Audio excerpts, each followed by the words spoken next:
Good evening, everybody. Vache, are you able to hear my voice clearly? Is the screen visible?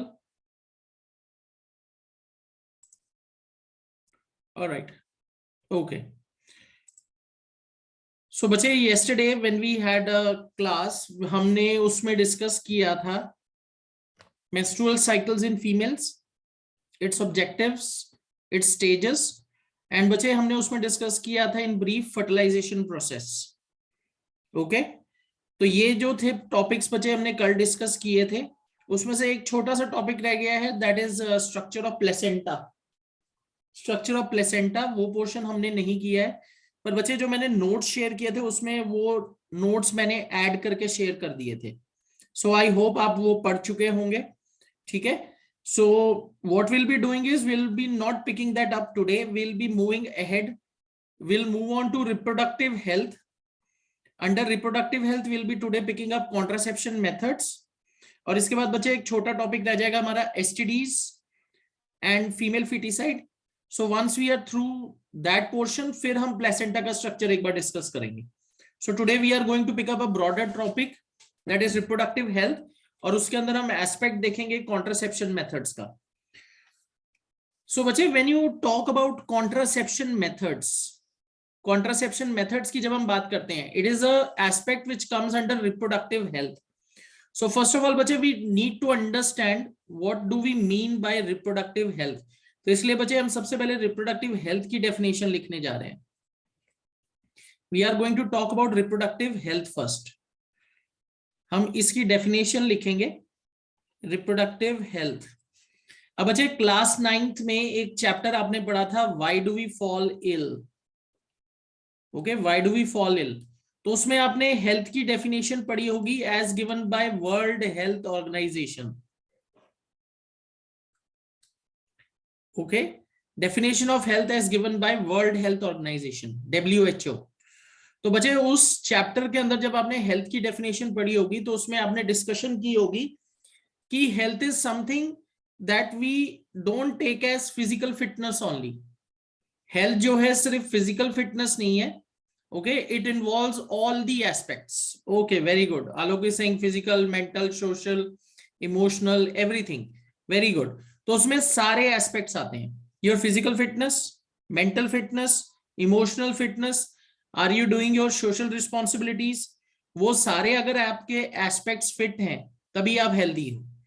तो बच्चे similarly when you talk about reproductive health generally will talk about proper functioning and condition of your reproductive systems, but we also need to understand that इसके अंदर आपके सारे aspects हैं जो society की तरफ इन्वॉल्व हैं, your emotional aspects related to it, वो सब इसके अंदर आएगा. तो रिप्रोडक्टिव हेल्थ को हम कैसे डिफाइन करते हैं? You can say it is related to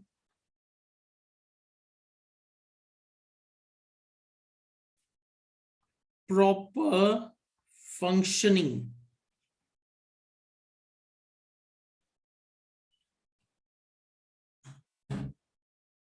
and fitness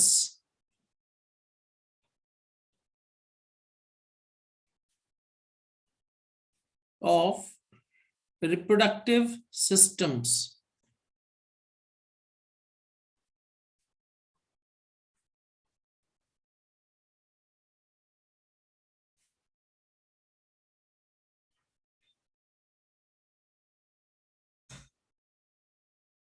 In all aspects. ये आप कह सकते हो in all aspects ही सही है, सारे एस्पेक्ट्स इसके अंदर इन्वॉल्व होंगे. तो बच्चे वी नीड टू रिमेंबर, अगर हम रिप्रोडक्टिव हेल्थ की बात कर रहे हैं तो इसमें प्रॉपर फंक्शनिंग और फिटनेस है रिप्रोडक्टिव सिस्टम्स की, इंडिविजुअल्स की. ठीक है, reproductive systems of individual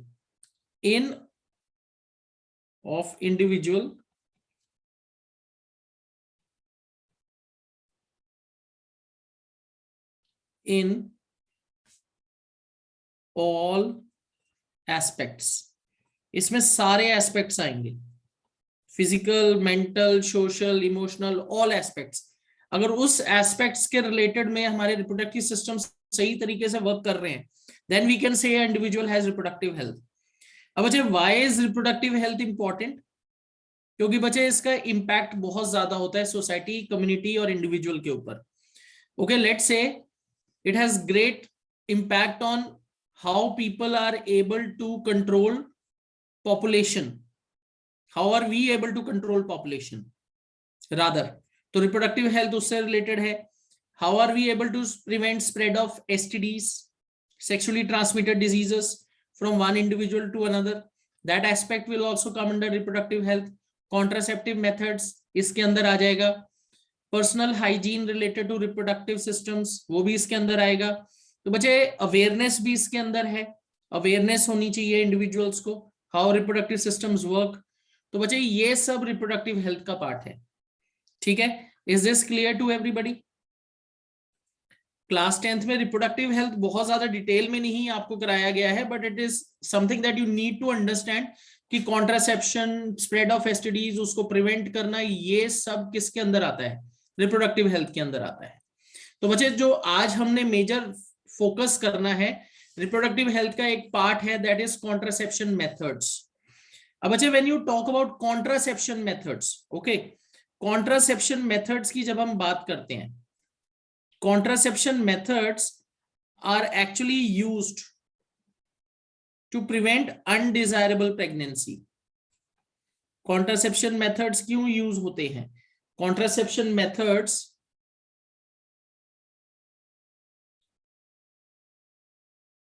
are used, contraception methods are used to prevent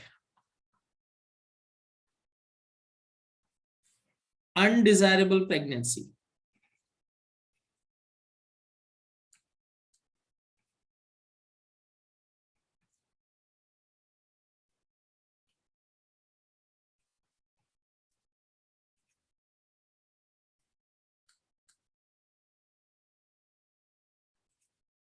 Or okay, contraception methods are used to prevent undesirable pregnancy.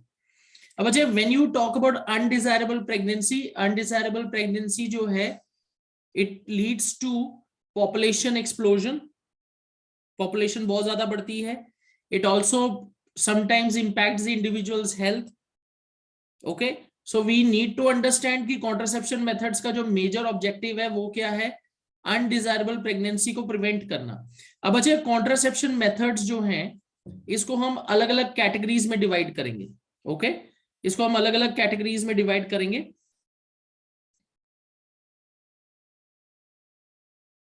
These methods fall under various categories, तो इसको हम अलग अलग categories के अंडर स्टडी करेंगे। Okay, बच्चे उतनी detail तो हमें नहीं करनी है जो हायर क्लास में आती है, but we'll just try to divide them into various groups so that understanding them becomes more easier. So these methods fall under various categories. तो इसके अंदर जो बच्चे हम पहली कैटेगरी करेंगे, that is natural methods. The first category that we'll be picking up is natural methods. Okay, अब बच्चे when you talk about natural methods के अंदर बच्चे जनरली हम किस चीज के बारे में बात करें? We are talking about awareness about how our reproductive systems work. तो these are actually you can say methods जहां reproductive system कैसे वर्क करता है उसकी नॉलेज। ठीक है, और यहां हम कोई एक्स्ट्रा कोई और कॉन्ट्रासेप्टिव मेथड यूज नहीं कर रहे, सिर्फ यहां हम अपनी अवेयरनेस और इंफॉर्मेशन को यूज कर रहे हैं। तो these will come under natural methods. तो नेचुरल मेथड्स के अंदर जो बचे, सबसे पहला you can say contraceptive method है, that is rhythmic abstinence. Rhythmic abstinence,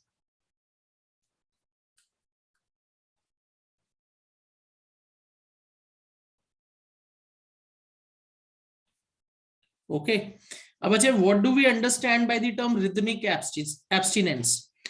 बच्चे yesterday when we were doing female menstrual cycle, तो हमने उसमें डिस्कस किया था the mid of the menstrual cycle is the most fertile period when ovulation occurs. Ovulation is when egg is released, so that is usually in the mid of the menstrual cycle. और बच्चे egg कितने time के लिए survive कर सकता है? It can survive only for 1 to 2 days and sperms can survive for 2 to 3 days. तो बच्चे वो फर्टाइल पीरियड होता है, अगर उस टाइम में स्पर्म्स प्रेजेंट ना हो तो बच्चे फर्टिलाइजेशन को रोका जा सकता है. तो बच्चे rhythmic abstinence simply means what? It is avoiding copulation, okay, during the most fertile period of the female. Okay, rhythmic abstinence का क्या मतलब है? Avoiding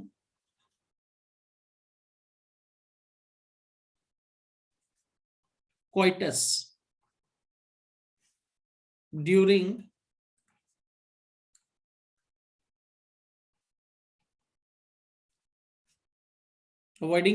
during the fertile period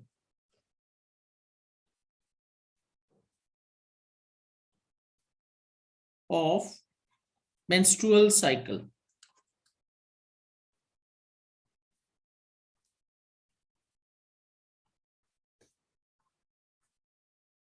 alright, अब बच्चे यहां आपको एक चीज ये समझनी है कि ये नेचुरल मेथड्स के अंदर क्यों है, क्योंकि इसमें बच्चे सेक्सुअल कांटेक्ट को ही अवॉइड किया जा रहा है. इसमें और कोई कॉन्ट्रासेप्टिव यूज नहीं हो रहा, इसलिए हम इसे नेचुरल मेथड के अंदर डाल रहे हैं. इसमें avoiding coitus during fertile period of menstrual cycle. And which is the fertile period? What is that duration? We will say from 11th day to 18th day. क्योंकि बच्चे कई बार फीमेल में जो मेंस्ट्रुअल साइकिल्स होते हैं वो प्रोलॉन्ग्ड भी होते हैं, तो we will say the fertile period is from 11th day to 18th day. उस टाइम पीरियड के बीच में अगर क्वाइटस अवॉइड किया जाए तो प्रेगनेंसी होने के चांसेस को कम किया जा सकता है naturally. So this is based on awareness. ठीक है, alright, is this clear to everybody? इसमें और कोई कॉन्ट्रासेप्टिव नहीं यूज हो रहा, नेचुरल तरीके से कॉन्ट्रासेप्शन को प्रिवेंट करने की कोशिश हो रही है, तो यहां अवेयरनेस है. ऑलराइट, उसके बाद है बच्चे सेकेंड मेथड जो हम इसके अंदर पढ़ेंगे, that is coitus interruptus.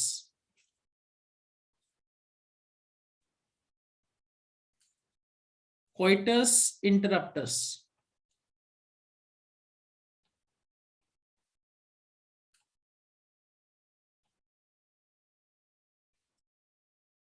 All right. बच्चे in simple words, what does this mean? Interrupting the coitus. अब interrupting the coitus का क्या मतलब है?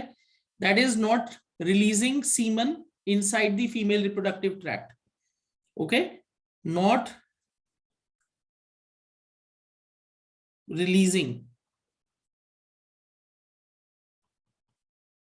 या अगर मैं इसको सिंपल वर्ड्स में लिखना चाहूं तो हम कैसे लिख सकते हैं? The male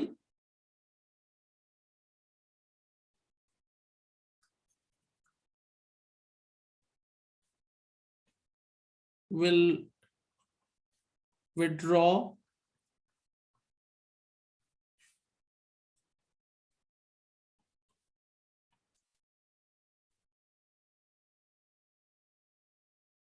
before semen discharge.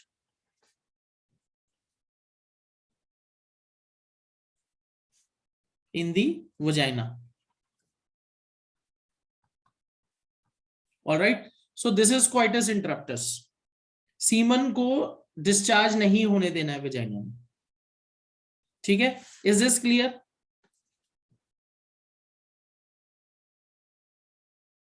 Alright, okay. Next बच्चे थर्ड आएगा इसके अंदर. थर्ड इज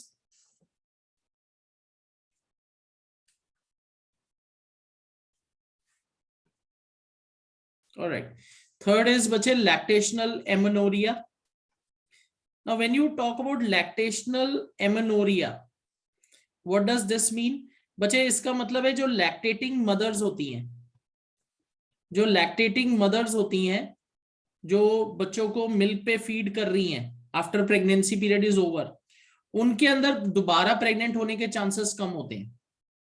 रीजन, बच्चे whence they are feeding their child on milk, तो बच्चे जो let's say after the pregnancy period is over for 45-50 days, जो मेंस्ट्रुअल साइकिल है फ्रेश, उसको बिगिन होने में टाइम लगता है।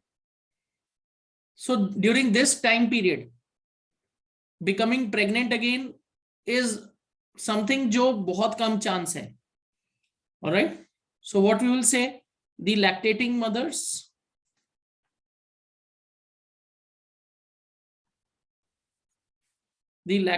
mothers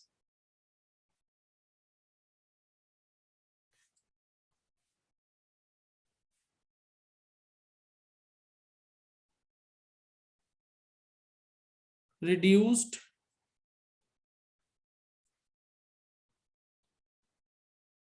chances of contraception, oh sorry, not contraception, reduced chances of conception, not contraception, मैंने गलत वर्ड यूज कर लिया, reduced chances of conception.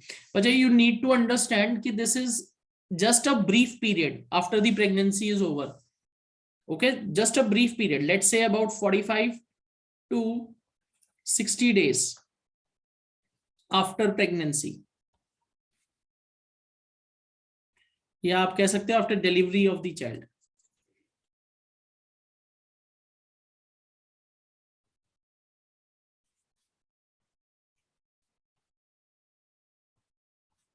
Okay, is this clear?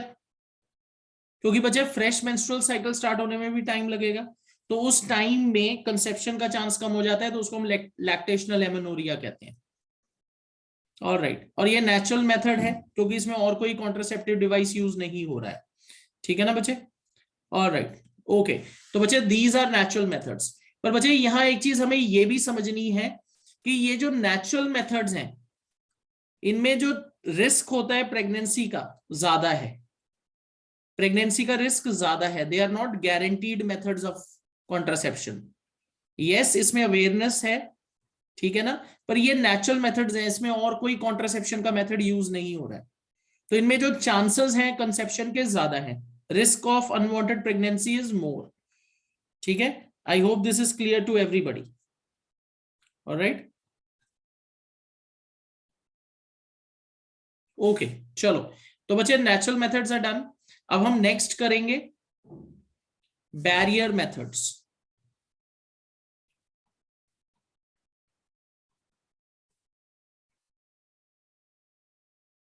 Okay, अब बच्चे जब हम बैरियर मेथड्स की बात करते हैं, when you talk about barrier methods, जैसे नाम सजेस्ट कर रहा है, व्हाट आर बैरियर मेथड्स, इनका प्रिंसिपल क्या है? They physically block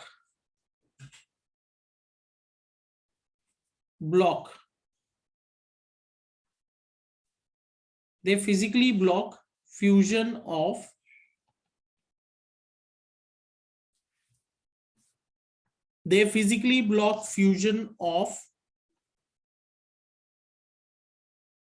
male gamete with female gamete.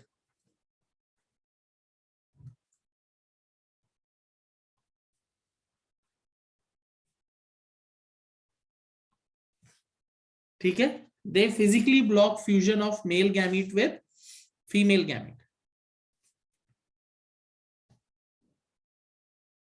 अगर बच्चे हम फिजिकली मेल गैमीट और फीमेल गैमीट के फ्यूजन को रोक दें, तो बच्चे फर्टिलाइजेशन नहीं होगी। Alright, fertilization will not occur and this will help to prevent undesirable pregnancy. तो इसके अंदर बच्चे जो सबसे पहला मेथड आएगा, that is use of male condoms, the most common and the most easiest one. तो इसके अंदर सबसे पहला मेथड है बच्चे मेल कॉन्डम्स।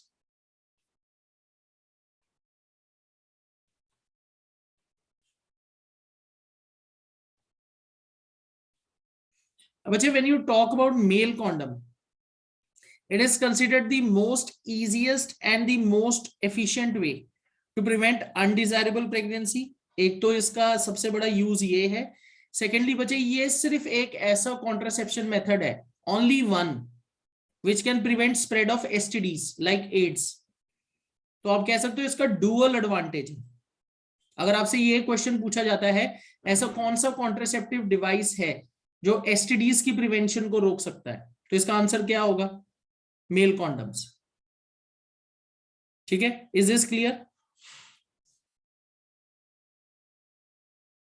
और कोई भी ऐसा बच्चे कॉन्ट्रासेप्शन मेथड नहीं है जो एसटीडीज से बचा सके।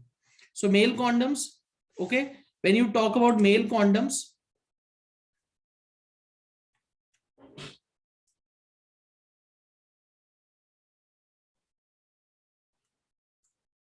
okay, they are sheath like covering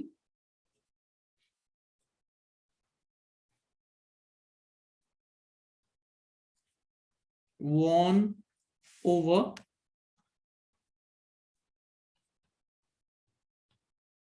penis during coitus. So they are a sheath cover like होता है जो which is worn over penis during coitus, usually made up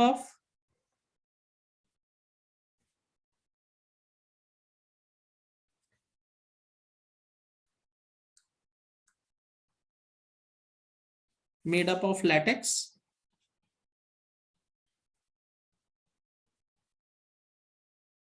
or suitable materials.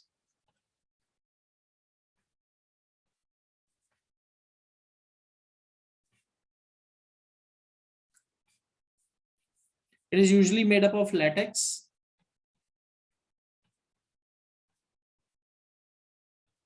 and it collects semen during coitus. Okay, तो बच्चे ये physical barrier की तरह work करता है। कोइटस के टाइम ये सीमन को क्या कर लेता है? कलेक्ट कर लेता है। Okay,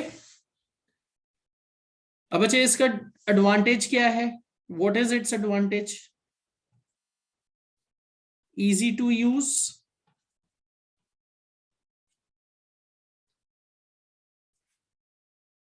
and easy to use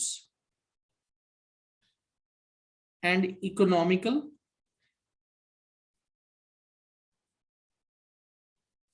second बचे इसका एक और एडवांटेज है, कॉन्ट्रासेप्शन के साथ साथ ये और क्या कर रहा है? इंडिविजुअल को एसटीडी से भी बचा रहा है, prevents spread of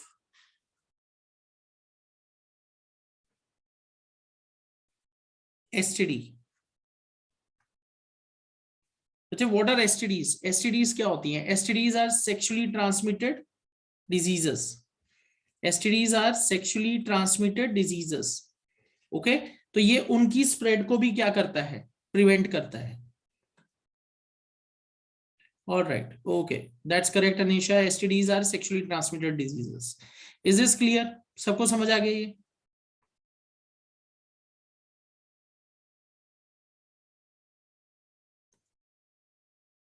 okay, alright, चलो इसमें बचे हम सेकंड और करेंगे, that is use of copper T. Copper T again very common.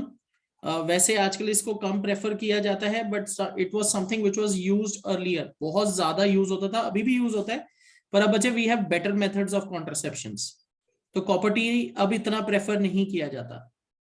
Okay, so when you talk about copper T, जैसे बच्चे नाम सजेस्ट कर रहा है, ये एक ऐसे टी शेप डिवाइस होता है, इसके यहाँ ऐसे थ्रेड्स होते हैं, alright, and this is made up of copper. It is made up of copper, copper का बना होता है ये, and this is inserted inside the uterus. Uterus के अंदर इसको इंसर्ट कर दिया जाता है नॉन सर्जिकली। नॉन सर्जिकली इसको एक मेडिकल प्रोफेशनल क्या कर सकता है? यूट्रस के अंदर इंसर्ट कर देता है।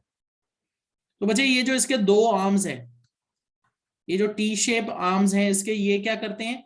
ये फैलोपियन ट्यूब्स को ब्लॉक कर देते हैं। They block the fallopian tubes. So sperms cannot swim upwards from uterus into the fallopian tubes. Okay, so this is how copper T works. So copper T, okay, copper T को हम बचे IUD भी कह देते हैं. Copper T,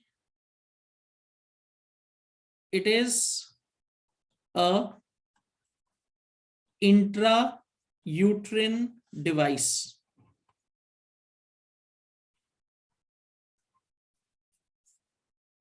Intrauterine device, IUD. Yes, it is used in females. Copper T is used in females. It is a intrauterine device, IUD.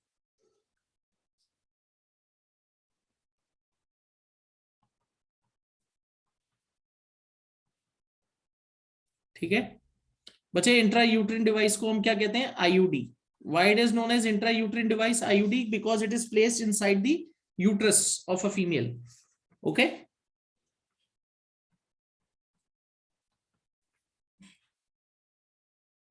It is a T-shaped structure or device. Oh, just a minute. Okay. Thank you so much for correcting. Device S नहीं लिखना है, C लिखेंगे. Okay. It is a intrauterine device, IUD. ठीक है. It is placed inside.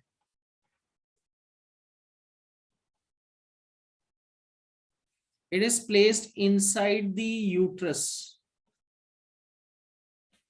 non-surgically. बच्चे याद रखना है कि ये नॉन सर्जिकली प्लेस होता है, इसके लिए कोई सर्जरी नहीं करनी है.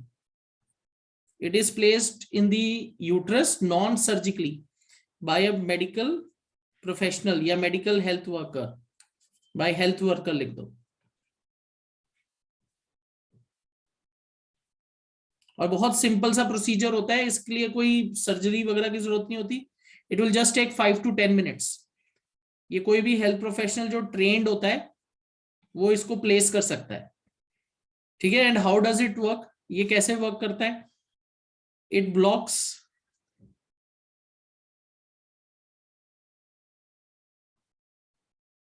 The opening of fallopian tubes. It blocks the opening of fallopian tubes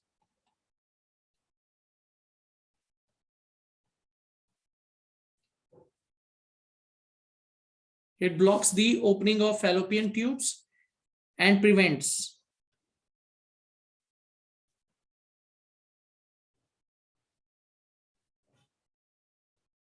undesirable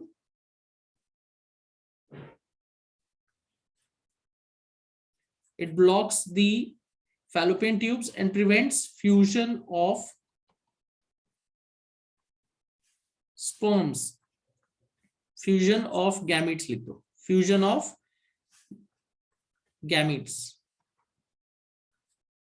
Fusion of just a moment. Fusion of male and female gametes. Of gametes. Okay ये बचे फैलोपियन ट्यूब्स की ओपनिंग को. Yes बच्चे देखो, it can be placed non surgically. इसको remove भी किया जा सकता है easily. Once the female wants to conceive, this can be removed. Alright. And prevents fusion of gametes. बच्चे ये एक और तरीके से, ये बैरियर मेथड की तरह तो वर्क कर रहा है, एक और तरीके से वर्क करता है. द कॉपर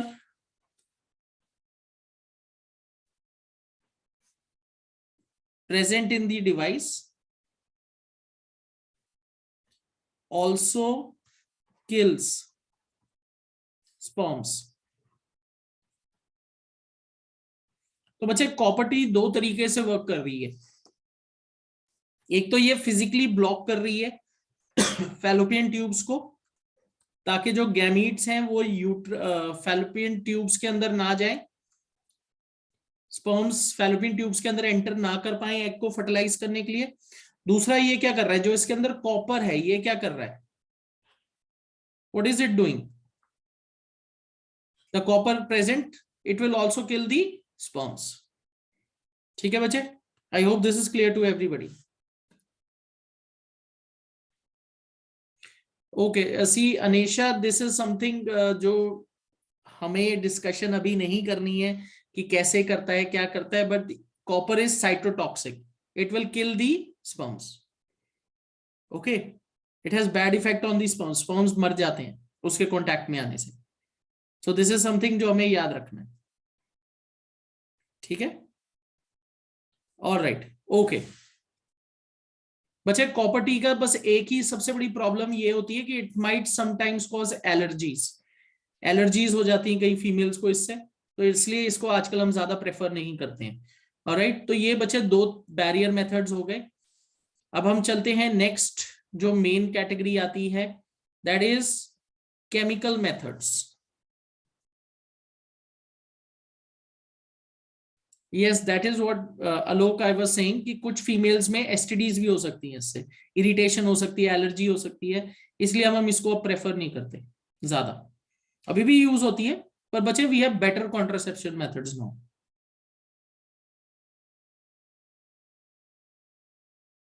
ओके, चलो नेक्स्ट चलते हैं बच्चे, केमिकल और हार्मोनल मेथड्स।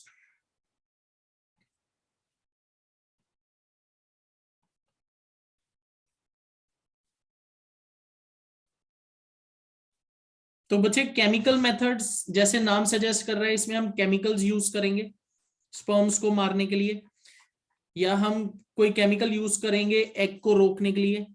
तो बच्चे केमिकल मेथड्स के अंदर जो पहला मेथड है, that is use of स्पर्मिसाइड्स।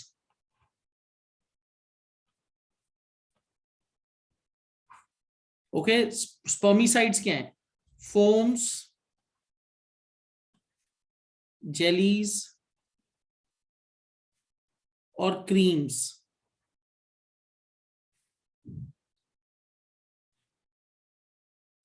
are applied inside the vagina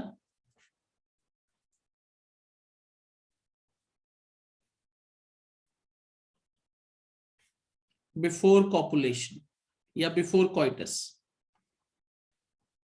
तो बच्चे ये जो केमिकल्स होते हैं ये क्या करते हैं? ये केमिकल स्पर्म्स को मार देते हैं, तो इसलिए इनको स्पर्मिसाइड कहते हैं। स्पर्मिसाइड्स अलग अलग कैटेगरीज में आ सकते हैं, इनको फोम्स मिल सकते हैं, जेलीज हो सकती हैं, क्रीम्स हो सकती हैं।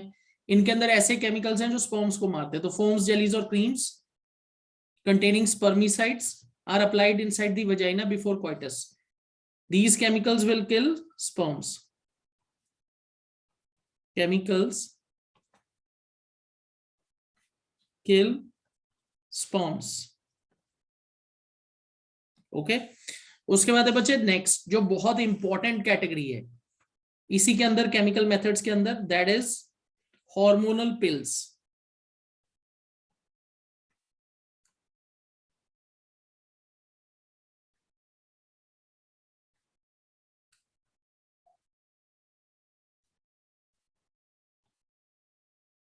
ओके, अब बच्चे जब हम हार्मोनल पिल्स की बात करते हैं, ये तो नाम ही सजेस्ट कर रहा है कि ये हार्मोन्स, इनके अंदर हार्मोन्स प्रेजेंट है। अब बच्चे हमने मेंस्ट्रुअल साइकिल में ये पढ़ा था कि हार्मोन्स का लेवल कभी लेवल्स के हिसाब से मेंस्ट्रुअल साइकिल ऑपरेट करता है। बच्चे ओवरीज से हमने दो हार्मोन्स पढ़े थे, एक हमने पढ़ा था एस्ट्रोजन, दूसरा पढ़ा था progesterone. But what is the role of oestrogen? Oestrogen is बच्चे oestrogen is female sex hormone, वो फीमेल्स में सेकेंडरी सेक्सुअल कैरेक्टर्स को डेवलप करने में हेल्प करता है। और जो दूसरा हार्मोन था प्रोजेस्टेरोन, उसको हमने क्या टर्म दिया था? प्रोजेस्टेरोन को प्रेगनेंसी हार्मोन। प्रोजेस्टेरोन क्या करता है? प्रेगनेंसी को मेंटेन करने में हेल्प करता है।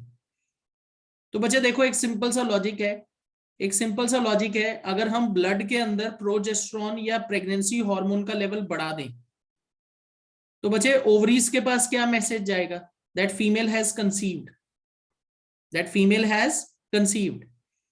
और अगर ओवरी के पास ये मैसेज जाता है, फीडबैक जाता है कि फीमेल ने कंसीव कर लिया है क्योंकि प्रोजेस्टेरोन का लेवल हाई है, तो विल ओवरीज रिलीज एग, या क्या एक नया मेंस्ट्रुअल साइकिल शुरू होगा? नो। देखो कितना सिंपल तरीका है ना। So what we are doing is we are fooling our own body systems. हम ऐसा तरीका निकाल रहे हैं कि ओवरी के पास गलत फीडबैक जाए. So that is done with help of synthetic hormonal pills. So hormonal pills, they're also known as oral contraceptives.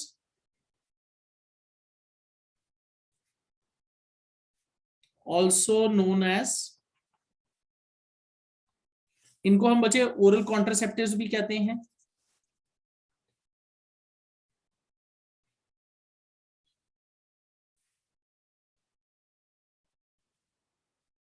They are also known as oral contraceptives. अब बच्चे इनको oral contraceptives क्यों कह रहे हैं? क्योंकि इनको medicines हैं which have to be taken orally. जैसे हम गोलियां खाते हैं वैसे, इसलिए हम इन्हें oral contraceptives भी कहते हैं. Is this point clear? Why they are known as oral contraceptives? They are like pills, tablets होती हैं जो खानी पड़ती हैं. Alright, so they are also known as oral contraceptives. और बच्चे इनके अंदर क्या होता है? They contain, या आप कह सकते हो these pills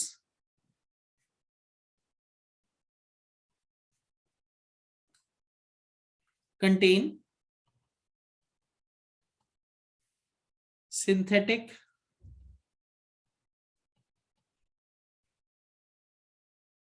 hormones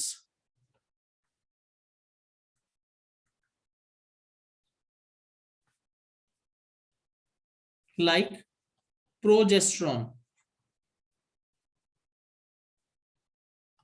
ओके, तो इनके अंदर सिंथेटिक हार्मोन्स होते हैं जो किसकी तरह होते हैं? प्रोजेस्टेरोन की तरह. तो बच्चे व्हाट मैसेज और feedback? See Alok, it depends. Oral contraceptives को अलग अलग मेडिसिन हैं, ये अलग अलग यू कैन से फॉर्मुलेशंस में आती हैं. वही मैं आपको बताने वाला हूं आगे कि ये डॉक्टर की एडवाइस पे ही लेनी होती है. सिर्फ डॉक्टर सजेस्ट करेगा कौन सा ओरल कॉन्ट्रासेप्टिव लेना है.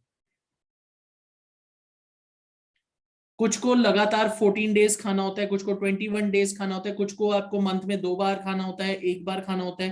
तो बच्चे ये अलग अलग मेडिसिन हैं. These are scheduled as drugs. तो सिर्फ डॉक्टर की एडवाइस पे, डॉक्टर की प्रिस्क्रिप्शन पे ही मिलती है ये मेडिसिन. हमेशा डॉक्टर की एडवाइस पे लेनी है.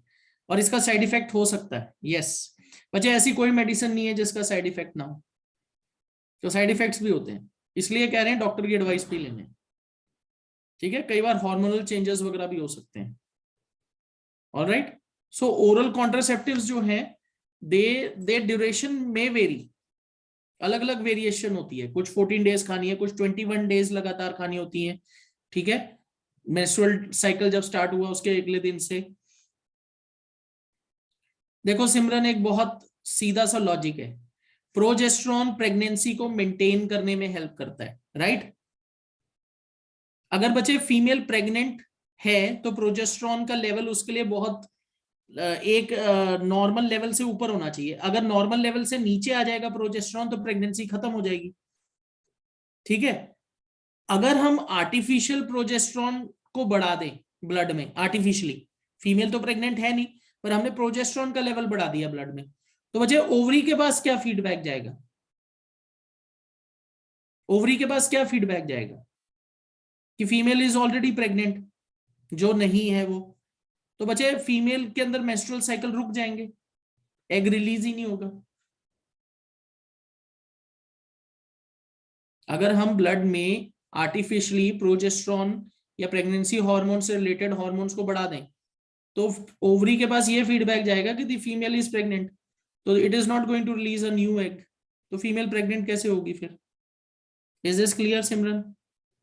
ये लॉजिक है. We are actually fooling our systems. Okay, so these pills contain synthetic hormones like progesterone. तो उससे क्या होगा? उससे क्या फीडबैक जाएगा? दी ovaries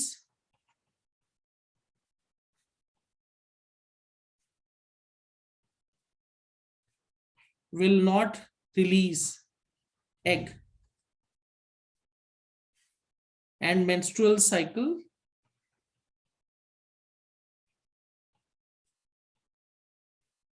will stop. तो menstrual cycle रुक जाएंगे. ठीक है ना?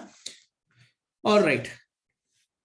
पर इसमें इंपॉर्टेंट क्या है, they should be only taken under the advice of a doctor, they should be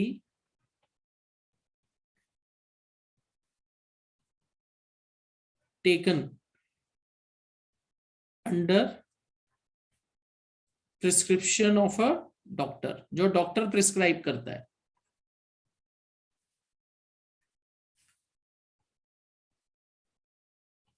okay, some side effects may be also seen, some hormonal changes,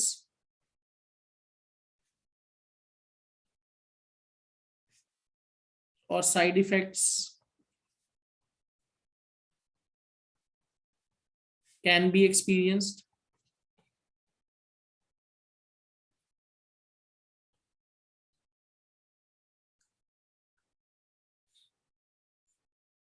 ठीक है बच्चे, तो देखो अब ये तो एवरी मेडिसिन के साथ है।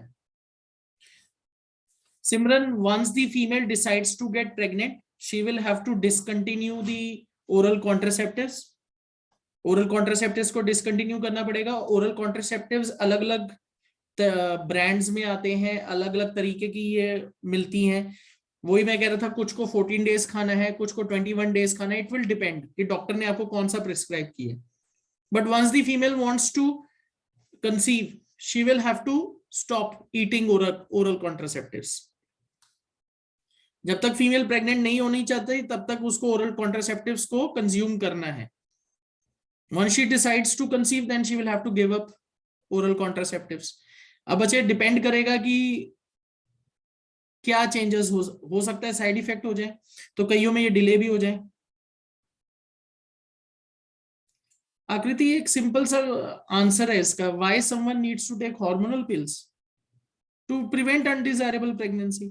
ये कॉन्ट्रासेप्शन का मेथड है। अगर फीमेल कंसीव नहीं करना चाहती तो वो क्या करेगी, शी कैन टेक ओरल पिल। बच्चे बहुत सारे मेथड्स हैं, ये उनमें से एक है।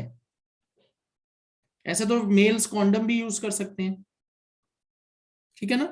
तो कॉन्ट्रासेप्शन के अलग अलग मेथड्स हैं, अल्टरनेटिव्स हैं अलग अलग। Alright, so some hormonal changes और side effects can also be experienced. और जब female wants to conceive, she will have to discontinue the hormonal pills. चलो डन। तो बच्चे see Anisha, any type of medication, any type of chemical you are using, उसका कुछ ना कुछ side effect तो होगा ही। हम ये नहीं कह सकते कोई मेडिसिन हम यूज कर रहे हैं उसका कोई साइड इफेक्ट नहीं होगा। इट इज जस्ट दैट कुछ पे बिल्कुल नहीं होगा, कुछ पे थोड़ा बहुत होगा, कुछ पे बहुत ज्यादा हो सकता है। पर बच्चे देखो, we will keep on using medicine और केमिकल्स ना, छोड़ते थोड़ी हम। अब हमें पता है यूरिया से पोल्यूशन होता है, यूरिया कौन सा छोड़ रहे हैं यूज करना, करेक्ट। तो unless we have a very good alternative, तब तक तो कर नहीं सकते ना। तो कॉन्ट्रासेप्शन के लिए कुछ ना कुछ तरीके तो यूज करने हैं। तो बच्चे केमिकल्स नहीं यूज करना चाहते, then use condoms, very easy. और भी बहुत सारे मेथड्स हैं, ठीक है ना। चलो all right, let's move on. Last is surgical methods. Surgical methods, okay बच्चे, अगर आपसे ये पूछा जाता है कि सबसे इफेक्टिव मेथड कौन सा होता है कॉन्ट्रासेप्शन का, गारंटीड, एफिशिएंट, इफेक्टिव, तो इसका आंसर है बच्चे surgical, surgery. This is the most effective method. Alright, surgical method is the most effective method for contraception. Alright, तो बच्चे सर्जिकल मेथड में जो पहला मेथड आएगा दैट इज वैसेक्टोमी। और बच्चे इसमें एक चीज ये याद रखनी है कि सर्जिकल मेथड्स जो हैं ये इरिवर्सिबल होते हैं, दे आर इरिवर्सिबल, इनको रिवर्स नहीं किया जा सकता। तो वंस अ इंडिविजुअल डिसाइड्स कि आगे अब रिप्रोड्यूस नहीं करना है, एक कॉन्शियस डिसीजन होना चाहिए ये, क्योंकि once a individual undergoes surgery, उसके बाद वो रिप्रोड्यूस नहीं कर पाएंगे। Is this clear? तो सबसे गारंटीड, सबसे एफिशिएंट मेथड कौन सा है? Surgical method. इनके साथ मिथ्स भी बहुत सारे एसोसिएटेड हैं, ठीक है, मिथ भी बहुत सारे एसोसिएटेड है, कई लोग सोचते हैं बहुत बड़ा ऑपरेशन होता है, इसे हेल्थ पे बुरा असर पड़ता है, ऐसा कुछ नहीं है। It is a very minor operation nowadays. Person का जिस दिन ऑपरेशन होता है उसी दिन उसको हॉस्पिटल से रिलीज कर दिया जाता है, और 1-2 दिन रेस्ट के बाद वो काम पे भी जा सकते हैं वापस। ठीक है, it's a very minor operation. तो वैसेक्टोमी में क्या है, we are talking about males. Vasectomy in males, vasectomy is done in males. In males, vas deferens is cut and ligated through minor surgery.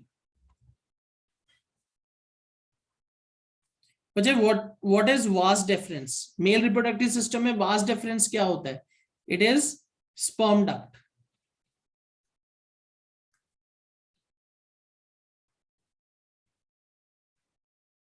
तो माइनर सर्जरी में doctor क्या करता है, vas deferens को कट करके लाइगेट कर देता है। लाइगेट मतलब उनको ब्लॉक कर देता है। So testis will produce sperms, testis sperms produce करेंगे, पर क्योंकि स्पर्म डक्ट ब्लॉक हो गए हैं तो सीमन जो प्रोड्यूस होगा उसमें स्पर्म्स नहीं होंगे।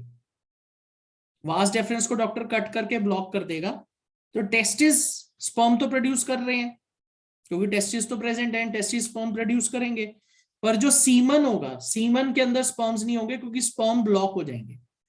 Is this clear? Testes will produce sperms, but these sperms cannot mix with semen. So this is how it works. Okay, so semen will be produced.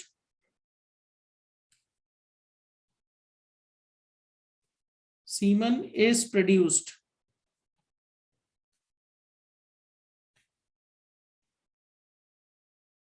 and released without sperms.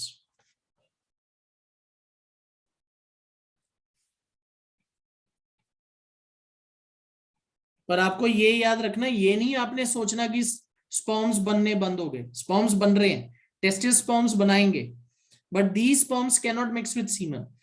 So during coitus when semen is released उसमें sperms नहीं होंगे. Is this clear? समझ आ गया सबको? Is this clear? It has no effect on reproductive health. Reproductive organs से इस पे कोई असर नहीं है. No health issues. All right, चलो. It is just that it is irreversible.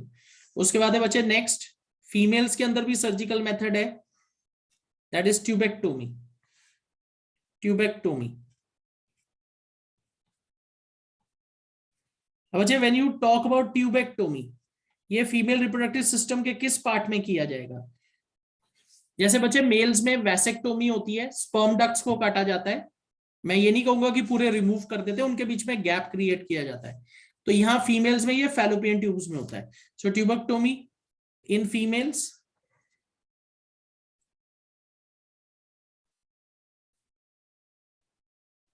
fallopian tubes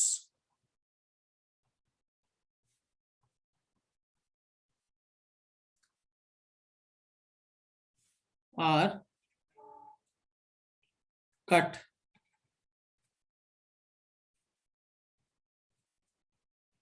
and ligated through surgery. Okay, तो इसमें बच्चे क्या हो रहा है, ओवरी एग प्रोड्यूस करेंगे, पर स्पर्म्स जो है एग से मीट नहीं कर पाएंगे क्योंकि फैलोपियन ट्यूब के बीच में गैप हो गया, तो sperms will be released in vagina but they can not meet with the egg. Okay, this blocks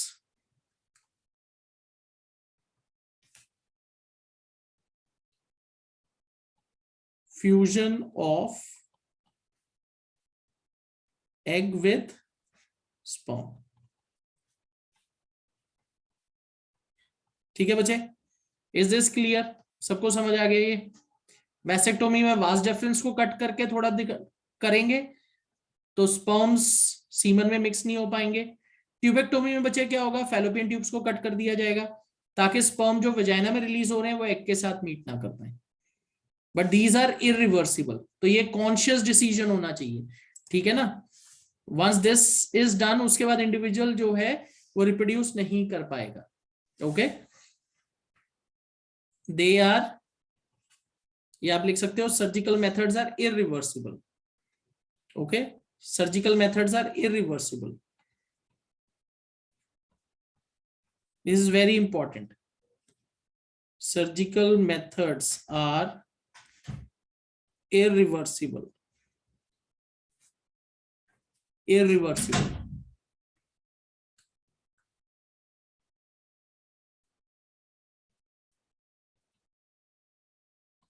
ठीक है, तो ये कॉन्शियस डिसीजन होता है। Is it clear? Clear to everybody? All right, चलो। तो बच्चे, रिप्रोडक्टिव हेल्थ का आज एक इंपॉर्टेंट कॉन्सेप्ट था जो हमने कवर किया है, topic that is contraception methods. बच्चे, will be winding up our session today. आज यहीं खत्म करेंगे हम अपना सेशन। नेक्स्ट जो हम बच्चे सेशन है that is on Wednesday. Will be picking up the next important aspect that is sexually transmitted diseases, उसके बारे में बात करेंगे। Then will be talking a bit about female feticide, and जो छोटा सा टॉपिक हमारा फर्टिलाइजेशन में बच गया था बच्चे, structure of placenta, that is the portion that will be covering up in our next class. Okay, and that would be our final session for reproduction. All right, okay, chalo. All right bache, I'll be ending the session here. See you all in the next class on Wednesday.